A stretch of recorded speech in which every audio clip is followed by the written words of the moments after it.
All right, so let's get started.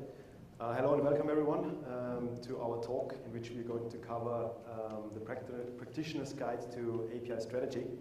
My name is Manfred and I'm from Red Hat. And for this talk I'm also joined by one of our key strategic partners in Europe, especially for Red Hat integration middleware, Rubix, and Pim is from Rubix. And I would like to ask you to introduce yourself briefly. My name is Pim Gamers. I'm a senior integration specialist at Rubix. Rubix is a company which focuses especially on system integration. We're based out in the Netherlands, and myself particularly have been focused on API management and tree scale for the last 4 years, where I had the pleasure of being involved with a couple of projects where we really were involved from the beginning to the end. So really from the first discussions of talking about API management, how to actually approach it and apply it, to the actual implementation and support of an API management platform, and of course the various APIs which land on it. Okay, thanks Pim. Yeah, as I said, my name is Manfred. I'm responsible in Europe for business development for Red Hat's integration middleware. So that includes the products 3Scale, Fuse, AMQ, and JDV.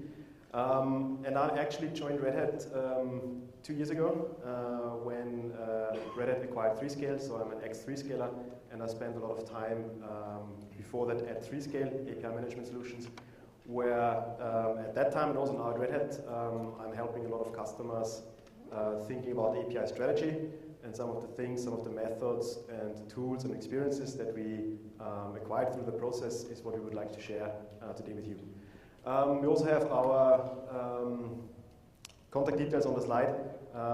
Also, if you would like to reach out to us later, feel free to do so at any time.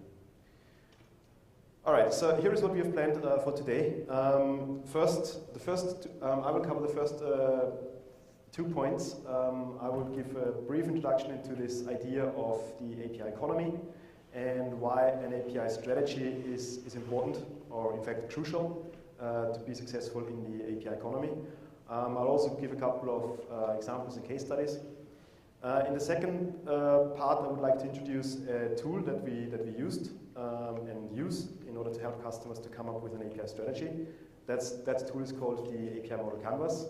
Then Pim will go through a concrete case study where they followed this methodology and used this tool to help a customer, that in particular is a bank in Netherlands called Rabobank, to define and then execute the API strategy.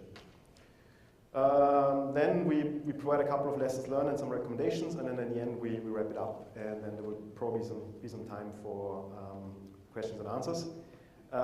With regards to questions and answers, a lot of the stuff that we cover here in this talk is also covered in one of our ebooks. It's called the API Owner's Manual. That's actually a free ebook, so you can download it at any time, but we have 3 print copies here. And for those of you who ask the first 3 meaningful questions, you will get one of those hard copies as well. All right, so let's get into it. Everything important today has an API.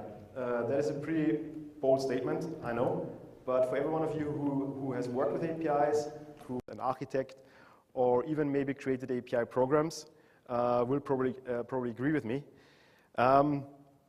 All digital initiatives are enabled or even driven by APIs. There is probably no digital transformation program out there that doesn't use in any shape or form APIs. For sure implicitly, in many cases now also explicitly. So where companies focus on APIs to deliver value for the business. Now, this idea of APIs and the importance of APIs, not from a technical perspective, but from a business perspective, that basically gave rise to this notion of the API economy. I am 100% sure you have heard about this term before. Basically, the API economy is defined as the economy where suppliers and consumers trade digital assets, data or services through standard interfaces, or APIs in this particular case. There are a lot of successful companies or success stories out there where companies leveraged APIs to achieve business success.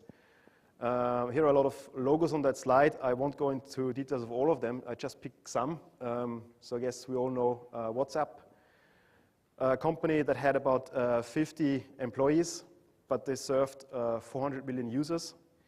Then they were acquired by Facebook for, I think it was $19 billion or so. And they almost eclipsed a $33 billion SMS business worldwide. And this solution, the WhatsApp solution, is driven by APIs. So they make heavy use of web APIs. Amazon, of course, is another great example where years back, everything internally was designed using APIs or the API-first design approach. And then at some point, they stitched together a couple of services, and AWS was born, which today is one of the de facto cloud computing standards. Netflix, already in 2014, they had 5 billion API calls per day. By now, since they rolled it out almost globally, that has been grown exponentially. Google Maps is another good example. Expedia, they make about 90% of their revenue through APIs. Salesforce, about 50% of the revenue. eBay, about 60% of the revenue through APIs. And another example which I really like is the one here on the top right. It's basically the mobile app ecosystem. So I think it was early 2017. There were about 2.8 million apps in the Google Play Store and 2.2 million apps in the Apple App Store. And guess what? Every application that is not just a standalone application sitting on your phone, but does some network communication is using APIs. So if you purchase a ticket through a mobile app, if you play network games through a mobile app, anything that does some sort of communication that leaves your phone that uses APIs. So that's another great success story for me where the API economy worked very well. Now, okay, so I think we have established the importance of APIs. Now, what's the challenge? We see that APIs are becoming strategically more and more important for organizations, and they move away from just being a technological topic to a essential business topic. Now, in order to create a successful API program, you need to consider many different areas. It's way beyond just a technical topic. And last but not least, the people who are involved in creating an API program are now very, very many and very diverse. So it's, again, beyond just a technical topic.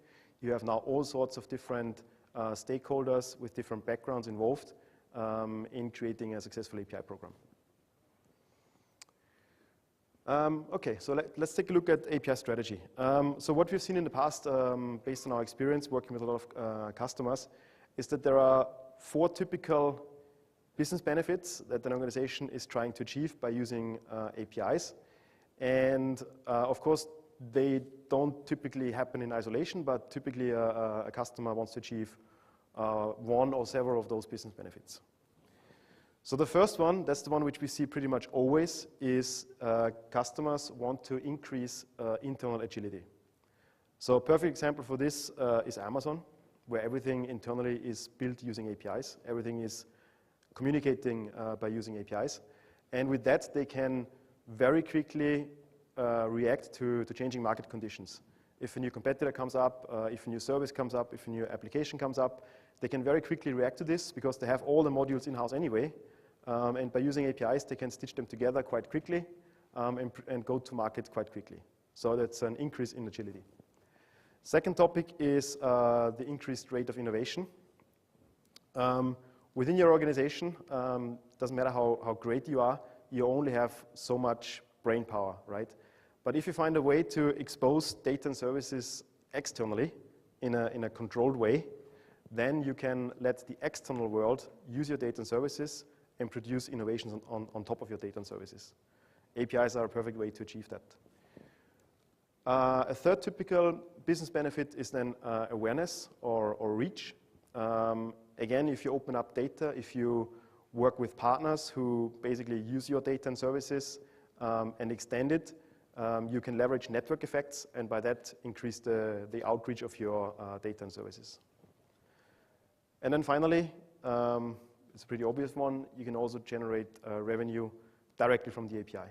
So revenue may be generated through the other three as well, but in an indirect way. But you can also have ways to sell access to the API and through that generate revenue directly. So these are the 4 typical business benefits that we see all the time. And all of our customers choose to chase one or several of those. Okay. So, of course, you can simply produce an API, put it out there, and then hope you're successful. That may work. But what we have seen in many cases, if you don't think about the different aspects of a strategy and involve different stakeholders in creating this strategy, you will face a couple of challenges or even problems. And at the end of the day, your API program may die. And some of the typical things that we're seeing is, okay, you think you built a beautifully designed API, you published it, but then no one is coming, no one is using it. What's the point of having an API if no one is using it? Another one is maybe your onboarding process for developers is too complicated or just a pain in the ass for developers, and you lose those developers on the way through the onboarding process. That's another problem. If you don't even know about that, that's an even more severe problem. Another one is that, for example, senior management keeps on asking, so what's the value of the API? Why are we doing this? What's the ROI? What do we expect from it? So these are all challenges that you can avoid if you think about the API strategy in a structured way. So then, what is an API program? An API program is basically the execution of the API strategy. And the way we see it, every API program has basically 3 main components, or in this little model that I'm going to show you, it's 3 rings. In the inner ring, or in the circle in the middle, that's the value. And the value has basically 2 different dimensions which are important to think about. First one is, what value do I provide to the consumer of the API? And the second dimension is, what value do I provide to my own organization, so to the provider of the API? So these 2 aspects are important to think about when you start thinking about the API strategy. The second ring is then this whole aspect of actually delivering the API to your consumers. So this is typically where tools like API management come into the play. So these are things like, do I provide a developer portal or not? Is the developer portal self-service? Do I have manual steps in between? API documentation, rate limiting. Maybe I have different segments of developers which I want to serve differently. So this is this whole aspect of actually delivering the API to your API consumers. And then the third and last ring is the capitalization. So basically the last ring quite nicely ties into the inner ring. So that's actually where you then would like to benefit from the value which you set right at the center of your API program. So in summary, an API program is the execution of the API strategy, and it addresses all the elements that are necessary to describe, deliver, and capitalize the value of the API. Okay, now, as I said at the beginning, there are quite some challenges when you want to create a successful API program based on a good strategy. And that's why we started to create a tool which we call the API Model Canvas. And the API Model Canvas is an idea that's based on the business model canvas. Who knows what's the business model canvas?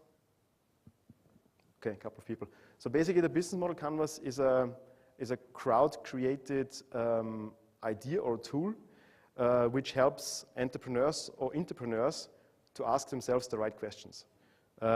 So you can imagine if you're an entrepreneur, you have a business idea, or even if you want to create a business within your business, it's quite challenging because there are many different aspects that you need to consider. The business model canvas is an idea that brought together many ideas in a true open source fashion and makes it very simple to think about all these different areas. If you haven't seen it, this is pretty much what it looks like. That's the business model canvas. Don't worry about reading the stuff on the slide. You can find it quite easily on Google. But basically, it's a huge canvas which you can use as a communication tool with your team members to think about all these different aspects of a business. Like, for example, what's our value proposition? what are our customer segments, how do we generate revenue, all these different aspects. So that was the inspiration. That was what we used as a basis for our API model canvas, the business model canvas. Who is that person? Is that you in the past or the future? Do I get a book? Well, first of all, you can clearly see on the beard it's not me. Secondly, who do you think that is? I give you a hint. So we achieved an evolution from the business model canvas to the API model canvas. Darwin. And actually, I didn't know either. It was Pim's idea.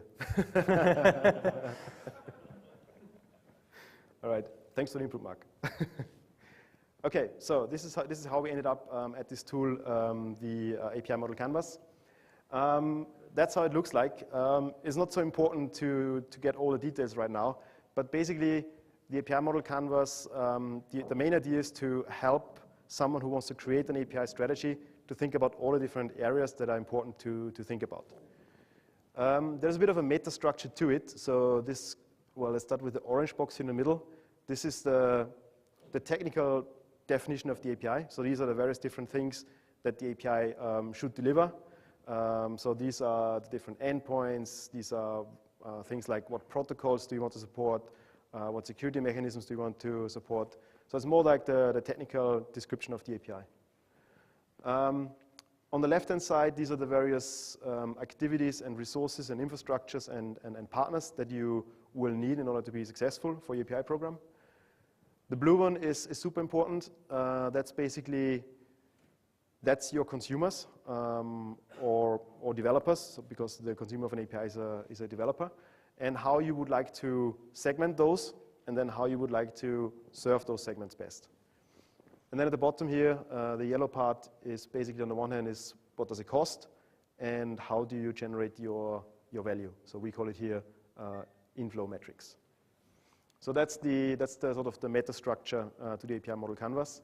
And then when you dive into each and every of those little areas, then we have a bullet point list or a checklist which you can go through in order to even drill deep into the details when you work with customers. Okay, and at this point, I'm handing over to Pim to talk us through a concrete example. Thank you, Manfred. So Manfred just explained the points about what is an API strategy, what is an API program, and most importantly, the importance of it. But how does it really look like when you're starting out as an organization, or maybe you already made a start with an API program, maybe you started out with an API management tool, but what are the first steps or steps you can take as an organization to really dive into the API strategy? So for this, I recently did a workshop with Rabobank to really define the API strategy for them, or at least the initial step. Just a little background about Rabobank. It's a bank in the Netherlands, and they have the ambition to become the best connected bank. So they already started various digitalization programs, and one of the things they started with was API management. They really took a technical start with API management, and their first initiative was to get more, to improve their data sharing with their partners and with their clients. But they soon realized that an API program, and really the successful execution of it, goes way beyond technology.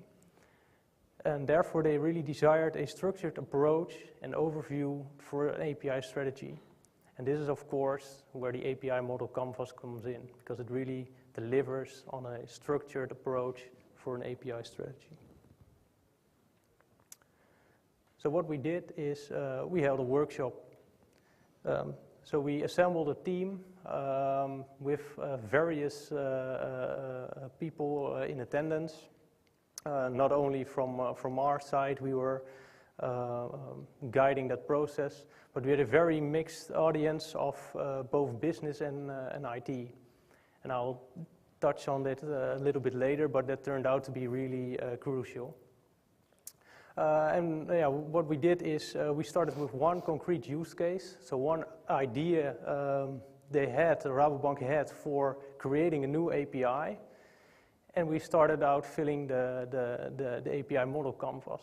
But what we did is we first really drilled down on the value proposition, and that value proposition, as you can see here in the bottom, that ultimately ties into the API model canvas, but that turned out to be a really excellent start.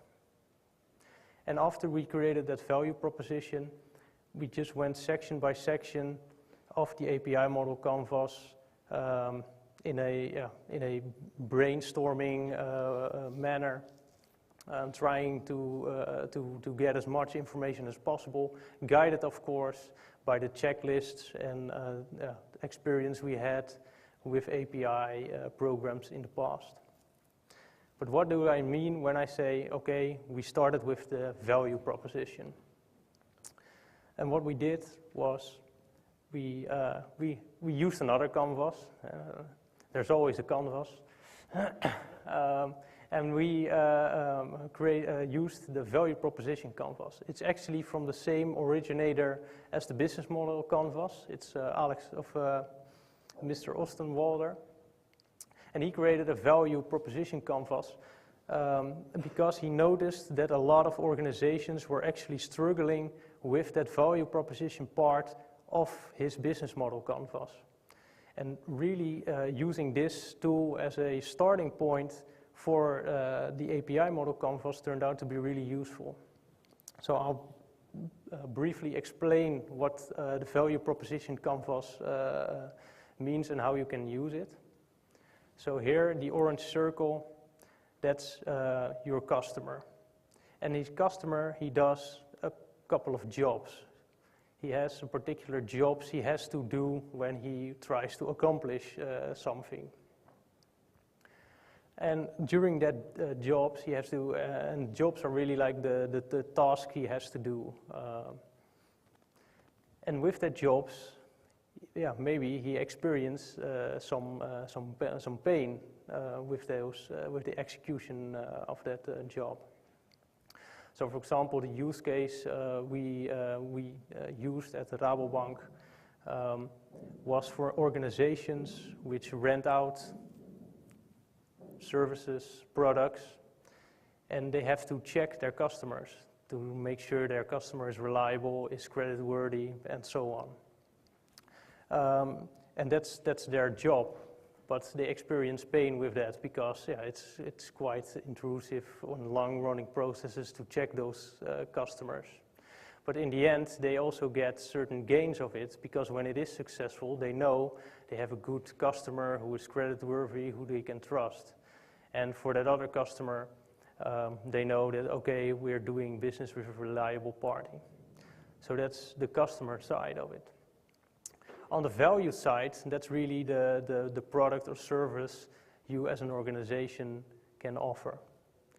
And that's what we see here. And that product and service, they can either create gains or they can eliminate pains. And once you have that fit, so that your product and service can eliminate certain or all pains or create some or even all gains, then you have a product fit, a product market fit. And that's like the ultimate solution because then a lot of customers are going to going to use your product or service. So this is what we really started out with, to really think about a concrete use case for an API, to see what kind of gains we can create for the customers and what kind of pains we can eliminate for the customer when he's doing a certain job. So that's what we did, and what we turned out with was actually we went pretty far in only 4 hours. The workshop only lasted for 4 hours, but we were able to almost completely fill in the entire API model canvas. And I think that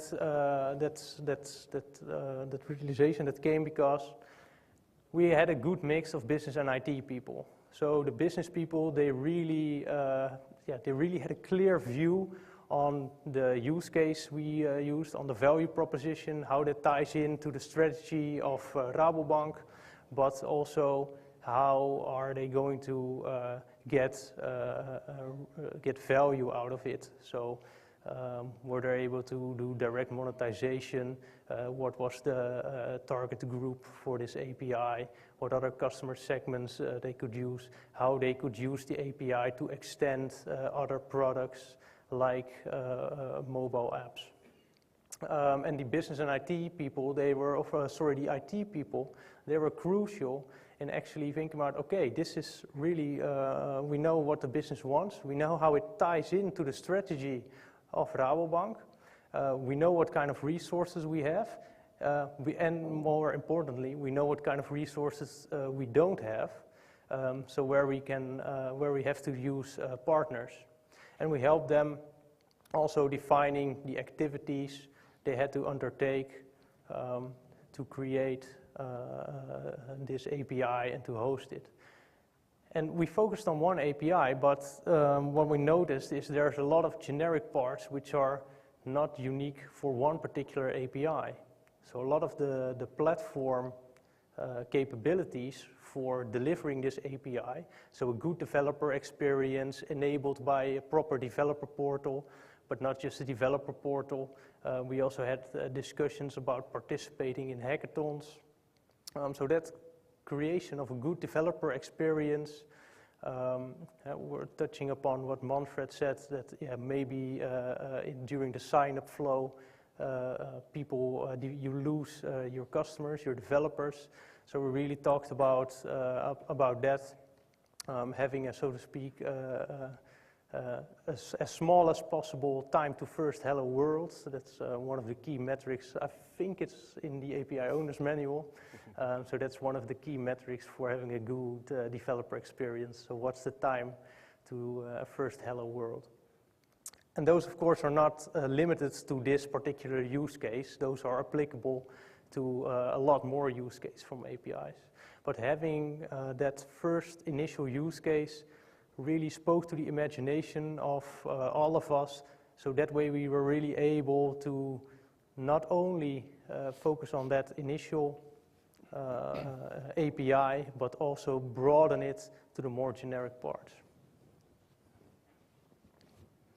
And in the end, we had a good baseline with concrete actions that were actually assigned to teams. So it was a really good first step of having a structured approach to an API management program.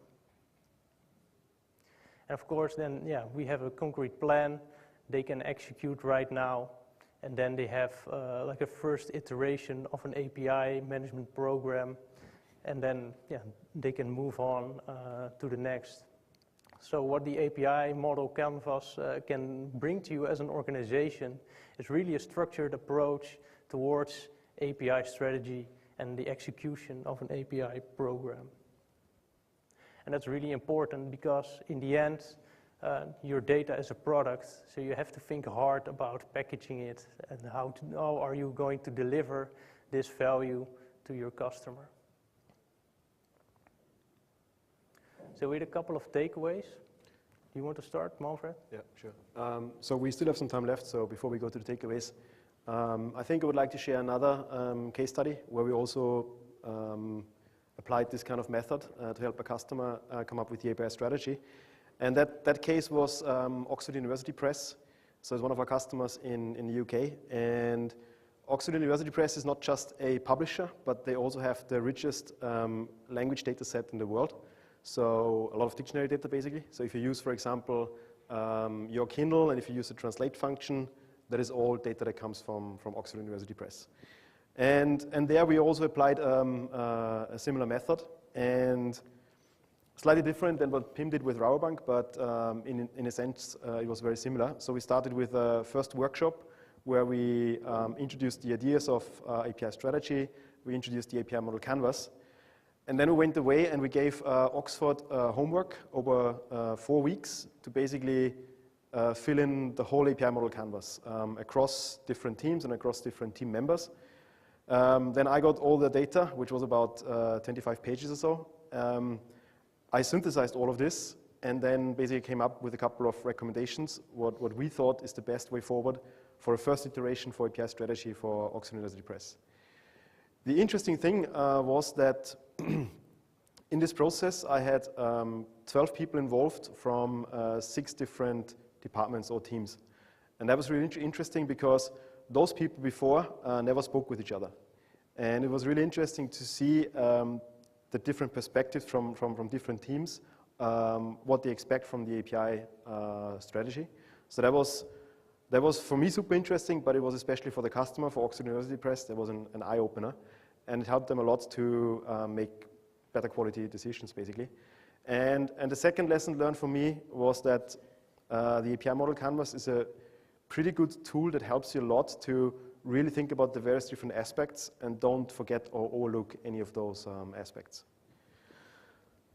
Okay, so that was the second case study where we used the API model canvas in practice. So then let's conclude with a couple of takeaways.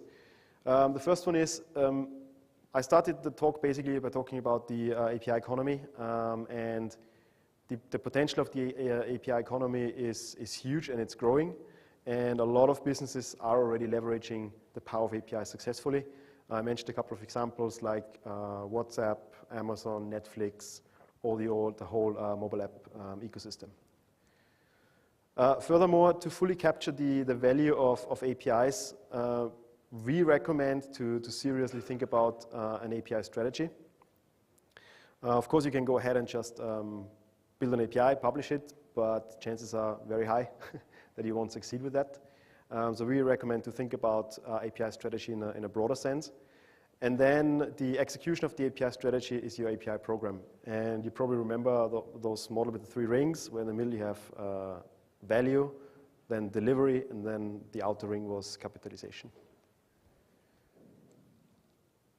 Pim, that's one of your points, if you want to go through that.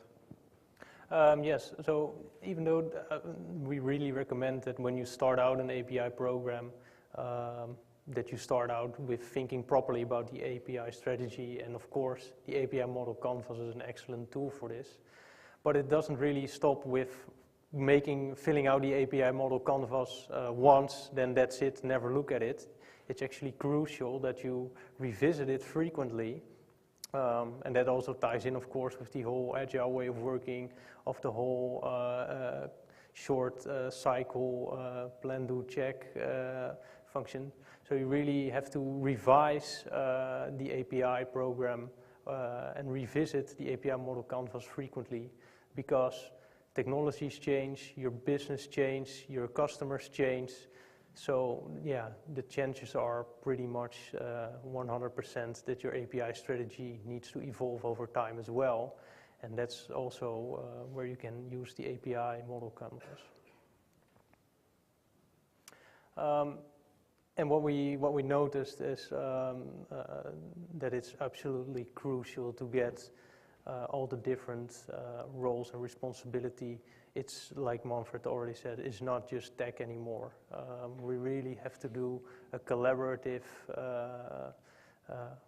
action on this with both business and IT people. Marketing needs to be involved as well.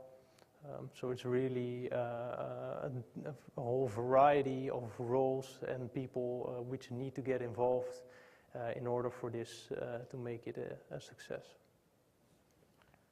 Okay, yeah, I just wanted to also highlight again this fact that it's not a one-off process, but because the first time you go through the API model canvas and you come up with the first version of an API strategy, most likely you don't have all the answers. So there are probably a couple of fields in the canvas which are pretty empty, but that's where you actually then go to market, test your hypotheses, and then iterate and then keep on revising the API strategy. And yeah, last but not least, we thought that the API model canvas, very similar to the idea of the business model canvas, is a very useful tool to really think about the various different elements that are important when crafting an API strategy. It's certainly not complete, so that's probably work on the API model canvas, which is evolving, but it's a very good starting point. And so we have behind every field, we have these checkboxes which you can go through, and that helps a lot to think about the various different aspects of an API strategy.